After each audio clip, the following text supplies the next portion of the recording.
Okay, 11.6. Polar. As soon as you're done talking, we can start. Eat it. Is this the last section? Yeah, last section. Stop talking. You need this. Alright, you're going to need, on your reference sheet, this much space. So, from here on up, make a nice little spot. It doesn't have to cover your whole reference sheet, okay? Just make a block for your reference sheet, alright? Does that say Conics? Yes, conics, parabolas, ellipses, the whole thing we've been doing this chapter. Never heard of. I've said it every day. Maybe the days that I wasn't. Yeah, you know what, you're right. When you're here, I say, I'm not going to say no. Okay. This is a lot of stuff that you need for the first part and the second part. Okay, so you have like 4 or 5 problems tonight. Very simple stuff as far as the length compared to what we did yesterday. Okay. So in the 30 minutes that I'm going to be explaining this, I'm going to throw a whole bunch of stuff at you. So that's why the first couple classes we're really struggling with it. It's a lot of information. So I'm going to try to break it down in a little simpler way. Hopefully that'll help. But it's right now, just write this on your reference sheet. Okay? All right, so we're going to start here horizontal. And the equation would be R equals E times D over 1 plus or minus E times the cosine of theta. And yes, you have some trigonometry. It'll be unit circle stuff. Okay? That's for horizontal. So a parabola that's horizontal, ellipse is horizontal, and hyperbolas that are horizontal. So this is the equation you would use for polar equations. Yes? Is that E times D? E times D, yes. Or ed for short. All right, vertical.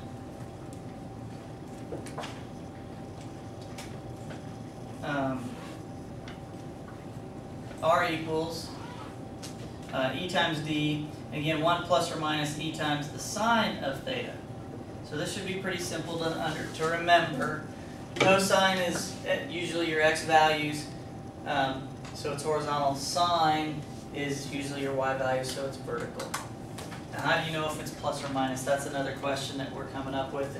And what is E and D? E represents eccentricity. E equals C over A. That should be something that you remember for eccentricity.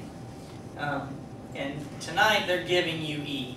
You're not having to deal with much of it, okay? We're finding E. But D is a different subject. You have to find D.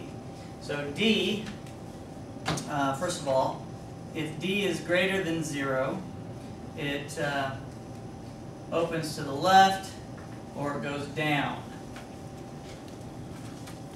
And you would use the negative sign or the minus sign in your equations. And as we go through these, I'll try to draw some things for you and give you a visual behind it. If you can't remember the visual, you have this in your reference sheet. Okay? So if D is less than 0, it's right or up, depending on if it's horizontal or vertical, okay? And it's a plus sign that you're going to use. Now what is D? D is the distance from focus to directrix.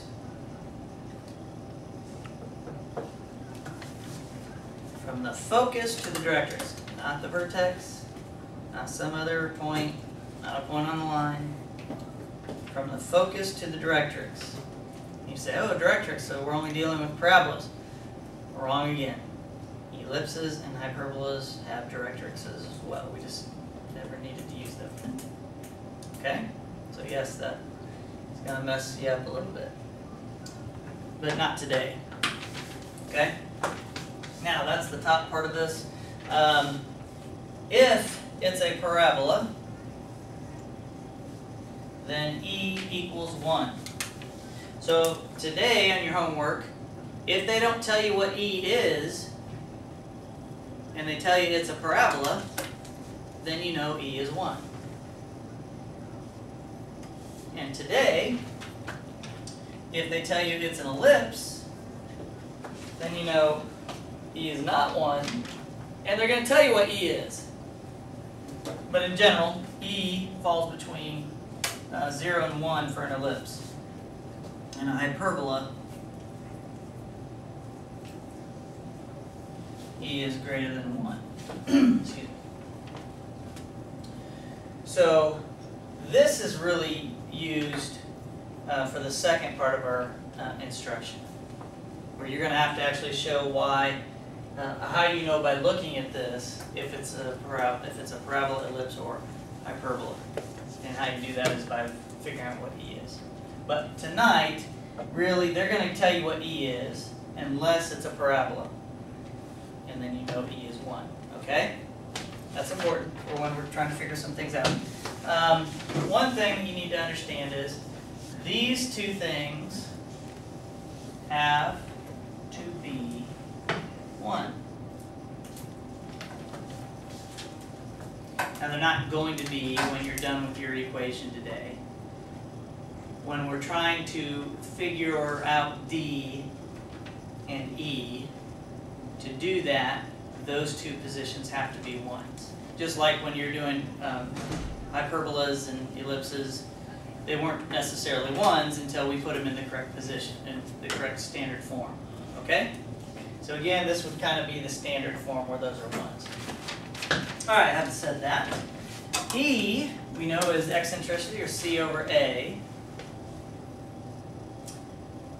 But it's useful because it's also saying the distance, and this D and this D are not the same. This is just meaning the distance from capital P to capital F, where P is a point on the line. F is the focus, or focal point, divided by the distance from P to L. L is the directrix.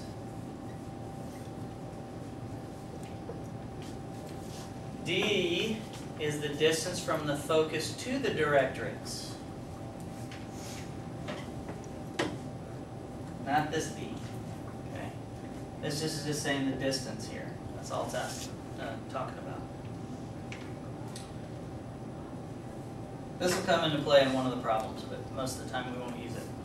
But it's something you need. It's on your reference sheet. So that's what you need on your reference sheet. It's a reference sheet. It's a whole lot of information. This is what we're coming up with today. The equation of a conic in polar form. Theta is your degrees, which you're not calculating degrees today. And R is the distance from the origin to that point. Is Mr. Lockwood? Yeah. Yeah. Okay. Okay, thank you. Bye. Okay, everybody got this? Because you're going to reference this, and I'm going to ask you some questions about it, all right? Let's take a look at something here. Number 4. It says that it's a hyperbola, and that E equals 4/3, and the directrix is x equals -3. Okay? So the directrix equals -3. On your homework tonight, all your focal points are going to be at the origin. So from the origin to the directrix, from your focus to your directrix, is D. So in this case, what is D?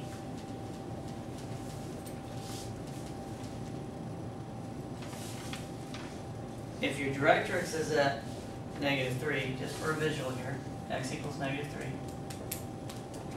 and my focal point is here, that's D. So D is 3. Okay? So finding our directrix is in direct relation with finding D. And don't mistake them and say D is the directrix. Don't do that, okay? But in general, that's what we're finding. They go hand in hand here. So D is going to be 3. Again, the directrix, now let me give you the shortcut. If your directrix is in the negative x or on the negative y, then you have a negative in these positions. That tells you what your value is going to be for between these two. Okay? If it's like a negative, shouldn't it be like, if it's less than 0, shouldn't it Must be have this positive? backwards. This isn't right. Did I write this less than D is less than 0.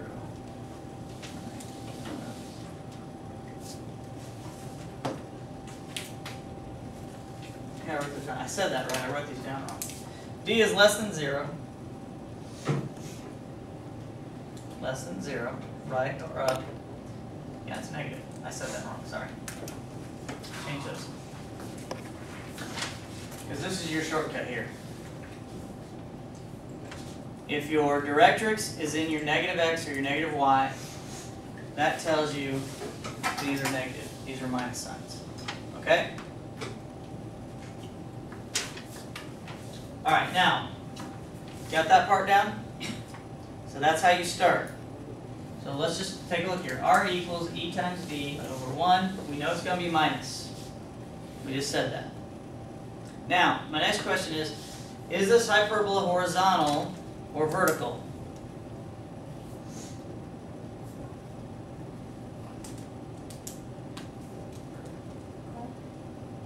Think of a parabola. What direction would the parabola be if this was the problem? Based on your directrix. Is it horizontal or vertical? Horizontal. Okay. So it's the same thing with ellipses and hyperbolas. So if this was my directrix, my parabola would go like this, right? Okay. So that's how you can try to remember horizontal versus vertical. Now why do I ask that? Because if you know if it's horizontal or vertical, then it tells you which one of your trig functions to use. So since you know it's horizontal, you're going to use cosine. So E times the cosine of theta. So this is the setup. 1, let's find our D, our directrix. 2, figure out if it's plus or minus, if it's horizontal or vertical. And 3, start to fill in the information given. Okay? E is 4/3. D is 3. Cosine theta. There's your equation, but now we just got to clean it up. So what did we really find? We found 3 or 4 things, right? 1, we started out by finding our D, which is the distance from the focus to the directrix. I'm going to keep saying that because you got to make sure you get that. It's from the focus to the directrix line. It's important to know if the directrix is vertical or horizontal because that helps us understand if it's a vertical or horizontal conic. Okay? And then if your directrix is on the negative sides of your axes, then this is your minus sign. If it's on the positives, then this will be a plus sign. So quick little hints and shortcuts as to how to set this stuff up. Once you have that, then you start filling the numbers in and cleaning it up. Now this is how I want you to draw the figure this out. 4/3 times 3, what is that? 12/3. Thank you. And 1 minus 4/3 is the same thing as 3/3 minus 4/3. Why did I write it like that?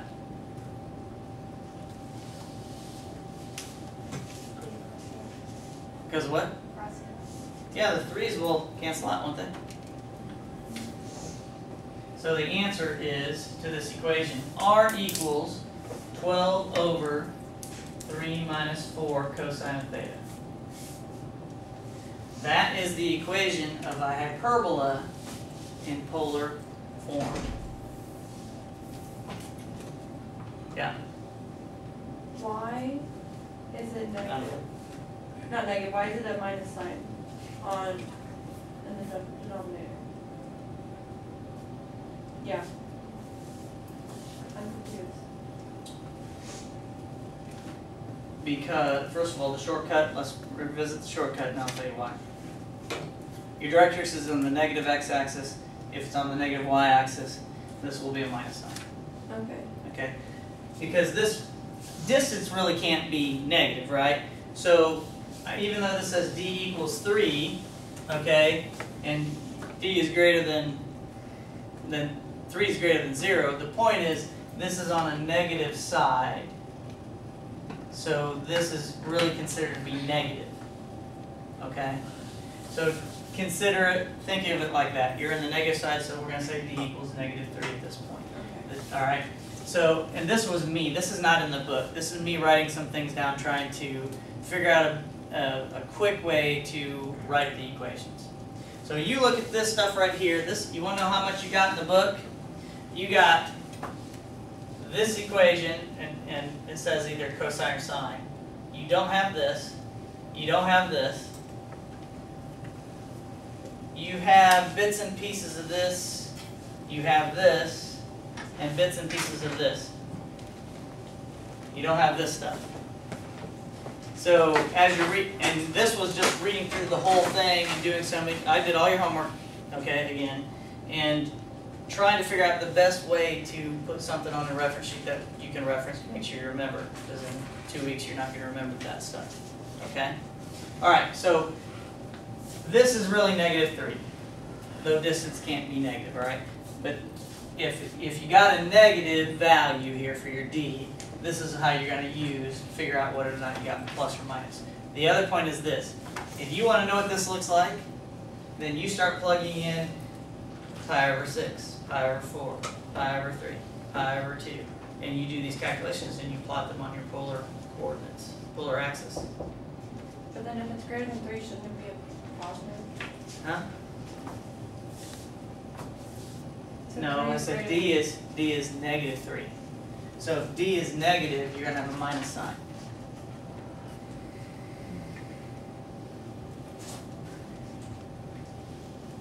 No, I'm so confused. Your directrix, let's say it like this. Is your directrix negative? Yes. Less than 0. Okay. Well, that, Yeah. alright, let's change this then. How's that? The big. Okay, makes you feel a little better? Yeah. Okay. I was trying to figure out the best way to try to get you to understand how to do this quickly. It worked for the last class, didn't work for this one. So. Alright, let's do another one for practice. Okay? Wait, Yeah. does it have to be 1 minus 2? That's the standard form. And from there we start plugging things in and it changes and morphs into something else. Now, when we go and start graphing, you're going to be given the equation and we got to make this 1. And I'll show you how to do it. Just like how we did it with the other stuff, you divide it off or whatever. I'll show you how to make this a 1, and that's how you start to calculate what E and D are and how you start to graph the points that you need. Alright, but that's not yet. We got to make sure we can come up with the equations first. Does that taste good? Alright, let's do let's do number 6. This is an ellipse. Again, it doesn't matter because they tell you what E is. E is 1/2. The directrix is y equals -4. Haley. So it's going to be a plus or minus? It's going to be minus. Now, let me ask you something. Is it going to be positive? Is it going to be vertical or horizontal? Has anybody caught on to how to figure that out quickly yet? Where's your directrix? It's gonna be vertical. It's gonna be vertical because it's on the axis. This one was horizontal, wasn't it? X is horizontal, Y is vertical. Yeah, that's a quick shortcut of how to do it. Alright, so this is going to be vertical, so we're going to use sine. The directrix is negative, so it's going to be a minus sign. So real quickly, you're catching on a lot faster than the other class. ED equals 1 minus E times the sine of theta. Are we good to go now? Yes. This is how we start. Alright, so E is 1/2. D is what? E is 4. Will it ever 1 be a minus. negative? Huh? Will D ever be a negative? Well, remember D is really supposed to be distance. So it can't be just No. straight. Don't look at it like that. Okay. You're, let me answer your question. Don't ever put a negative up here. Okay. Let's see here. And E's not going to be negative because E deals with distance as well. But you got to be able to figure this out, and it's all based on where your directrix is at. Don't worry, you're going to learn how to plot your directrix for the ellipses and hyperbolas in the next few days. Now you just got to clean this up, and you're done again. Wasn't too hard, right? I'm going to give you a little more difficult one here in a second. So this is 2, but I'm not going to write it like that because I'm going to do this. This is 2 over 2. 12 over 2, and the 2's cancel, so you have 4 over 2 minus the sine of theta. That is the equation of an ellipse in polar form. A vertical ellipse.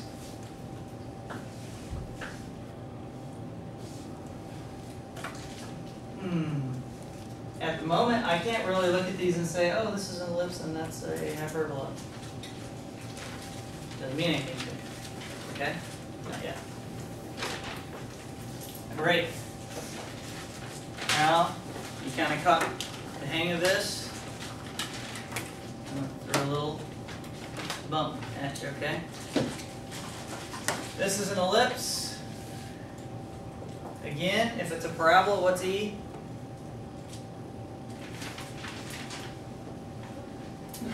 One. E is 0.6. Your directrix, you ready? Your directrix is R equals 2 cosecant of theta.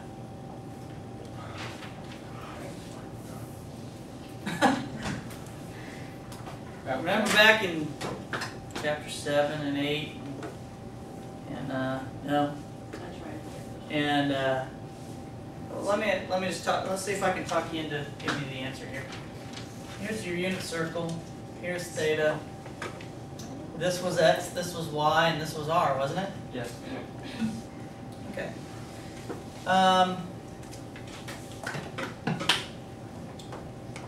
Cosecant. What's another way of saying cosecant? 1 over sine. 1 over sine? Okay. What's the sine? What's the sine of theta? Y over r. So if I multiply by r sine of theta equals y, right? Didn't we learn that somewhere in your reference sheet? Somewhere. Isn't that right? Y equals r times theta, right? Yeah, sure. And the cosecant is 1 over the sine. So here we have 2 over the sine of theta. If I multiply by the sine of theta on both sides, don't I have r times the sine of theta? Y equals 2. Go ahead and do it. So wait, what's the question? Going fast, slow down, catch up. So cosecant is the same as 1 over the sine. So 2 over sine. So then R equals 2. Multiply by the sine of theta to get it out of the denominator on both sides. R sine of theta, you just told me was y. Y equals 2. There's your directrix. It's positive. It's positive. What's that mean, Haley? Means it's going to be. Yeah, that's right. R equals E 0.6 times D. What's D? 1 plus 0.6. Is this going to be sine or cosine? Is it vertical or horizontal? Vertical. So it's going to be sine theta. Alright, so you just have to quickly do that. That's 1.2 over 1 plus 0.6 sine theta. Not too bad, was it? Catching on quickly. I have a question. Why is that 1.2 and then number 6 isn't 2? Oh, 2. Right. Right here? Yeah, Okay, 4 over 2 is 2, yeah. but before I reduced it, that 2 canceled with this 2. Right? Because you take the top times the reciprocal of the bottom, doesn't that 2 cancel with that 2? That's why I wanted you to write it like that. Okay? Okay, last one. Let's do something else here. This is what you're doing today. Not too bad, right? Kind of easy. Kind of easy. So, well, gosh, that's a lot better than first class. First class was like, what? Third period? No, third period was pretty okay. I could not have this last period. All right, we're gonna do another ellipse. If it's a parabola, what's E? 1. Thank you. E is 0.4, but instead of giving you a directrix, I'm gonna say the vertex of this ellipse is at 2, 0.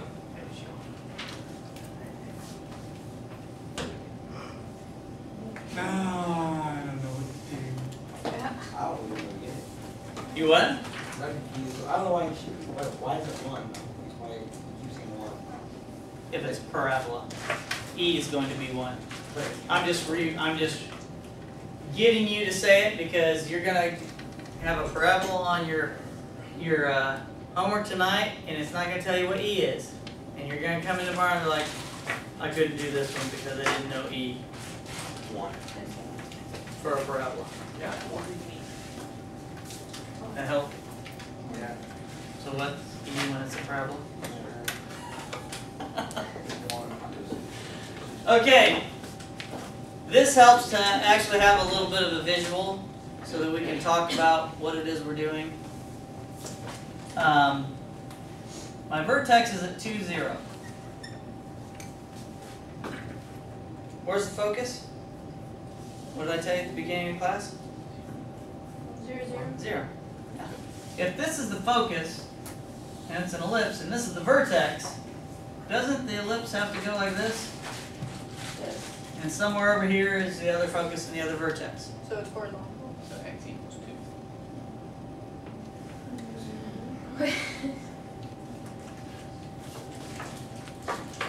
E equals 2. Done.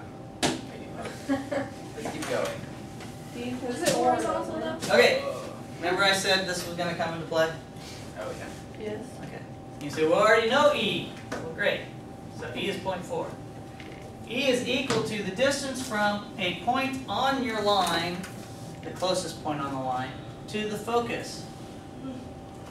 What is that? 2. Over the distance of the point on the line to the directrix. We don't know that, do we? Okay, so let's just call this P to L. Let's just make it, I don't know, pick a letter, I don't care, whatever. Z. Z, hey, great. Alright, so solve for Z. What do you get? You should be able to do this in your head. Or 1/2. So it's 0.4Z equals 2. Divided by 4/10. Watch, I'll write it like this. Oh, 5. 5. Amazing. Alright, well, what is that?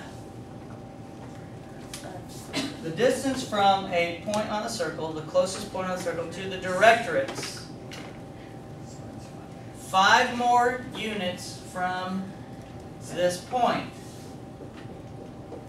Where is this point? 7. So what's my directrix? X equals 7. Thank you. This is the hardest that it gets. Okay? So if x equals 7, is it plus or minus? Plus. Plus. R equals E, 0.4. What's D? D is the distance from the focal point to the directrix, so yes, it's 7 times 7 over 1 plus the horizontal or vertical? It's horizontal. Horizontal, so it's 0.4 E times cosine of theta. So r equals 2.8 over 1 plus 0.4 cosine of theta. And there is your ellipse equation in polar form.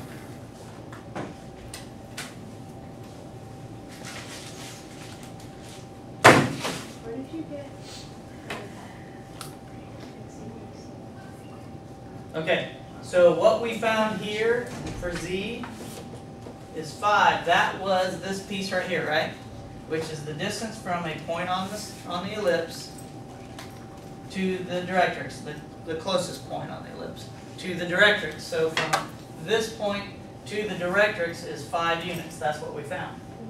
So what does that tell us? The directrix is x equals 7, which from the focal point to the directrix is also d. So that, I mean, it took a little bit to think through it, okay? But now you've seen it, you can kind of work some of that stuff out. Any questions? This test is going to be awesome. This That's test is great. gonna kill my grade. Page 770. Are we taking a test over this? What is it? Don't laugh. 3 to 9 odds. Don't laugh. Your test is Tuesday. I need to start praying now, so.